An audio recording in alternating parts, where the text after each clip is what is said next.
Hello friends, ఇక్కడ ఒక పర్సన్కి వచ్చేసి మీ పేరు పద్మరావు అనే పర్సన్కి వాళ్ళ భార్య సుస్తైంది అన్నమాట. సుస్తైతే ఏమైంది? సుస్తైంది. మేత లేదు, నెమరు లేదు, ఒంటెలు లేదు, పెండ పెట్టలేదు, మొత్తం పండి లేవలే.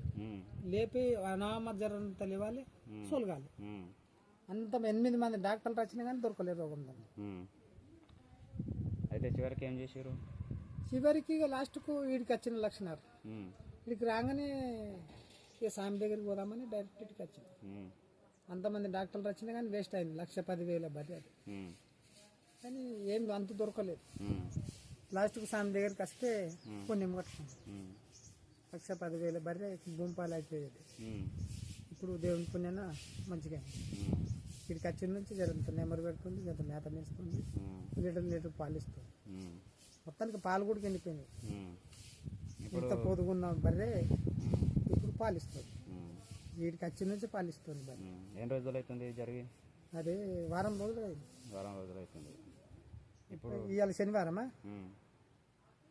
3 వారాల్లో అవుతుంది. 3 శనివారాలు బర్రె చూస్తాయి. ఇప్పుడు బర్రె మాత్రం హెల్దీ ఉంది. ఇప్పుడు మంచిగా ఉంది. స్వామి దగ్గరికి వచ్చిన నుంచి బర్రె నెమ్మదికి వచ్చింది, తిరుగుతుంది, మేత మేస్తుంది, నెమ్మది పెడుతుంది, వంటలు పోస్తుంది, పెండ పెడుతుంది. స్వామి దయన పుణ్యం కట్టుకున్నాం.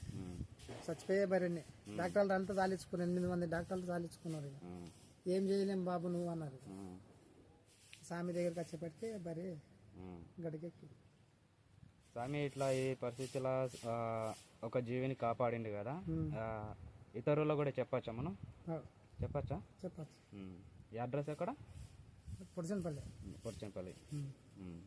చూడండి ఫ్రెండ్స్, ఇప్పుడు మీరు కూడా మూగజీవాలు కానీ ప్రతి మనిషి ఎవరైనా ఏదైనా సమస్యతోటి అంటే హాస్పిటల్కి అంతు చెక్కని సమస్యతో ఎవరైనా ఉన్నారు అని అంటే ఇక్కడ ఈ చెప్పాడు కదా, ఇక్కడ నరసింహస్వామి అని చెప్పేసి ఇక్కడ లక్ష్మీనగర్లో ఉంటాడు.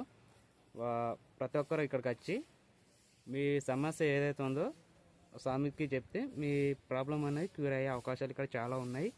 మీకు తెలిసిన వాళ్ళకు కూడా ఈ వీడియో ఎవరైతే చూస్తారో మీకు తెలిసిన వాళ్ళకు కూడా షేర్ చేయండి, సబ్స్క్రైబ్ చేయండి, లైక్ చేయండి. జై శ్రీరామ్. ఏం పేరుందండి? పద్మ. సద్దు గ్రామమైనటువంటి పొడిచనపల్లి గ్రామం. మా ఆశ్రయం గృహస్థ ఆశ్రయం లక్ష్మీనగర్.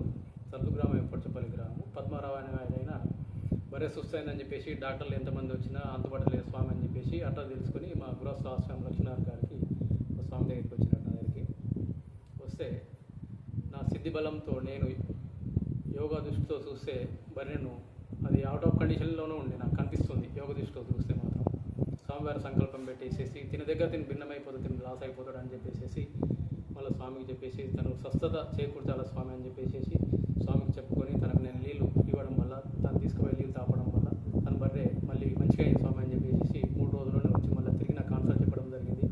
ఇట్లా ఎన్నో మూగ జీవాలను బాగు చేయడం జరుగుతుంది. ఇక్కడ పాలు ఇవ్వలేకపోతే పాలు ఇవ్వడం, మరణిస్తే దాన్ని మళ్ళీ బతికించడం అనేది కూడా తను హామీ ఇచ్చినటువంటి సిద్ధి బలంతో నేను చేసినటువంటి నీళ్లతోనే ఇదంతా జరుగుతుందని, స్వామి సిద్ధి బలంతో ఇదంతా జరుగుతుందని నేను అనుకుంటున్నాను. మీరు ఎవరన్నా ఎక్కడున్నా సరే, మీరు ఏమన్నా బర్రెలు కానీ గోర్లు కానీ చూస్తే అయితే మాత్రం ఖచ్చితంగా లక్ష్మీనగర్ గృహస్థ ఆశ్రమం దగ్గరికి స్వామి దగ్గరికి రండి.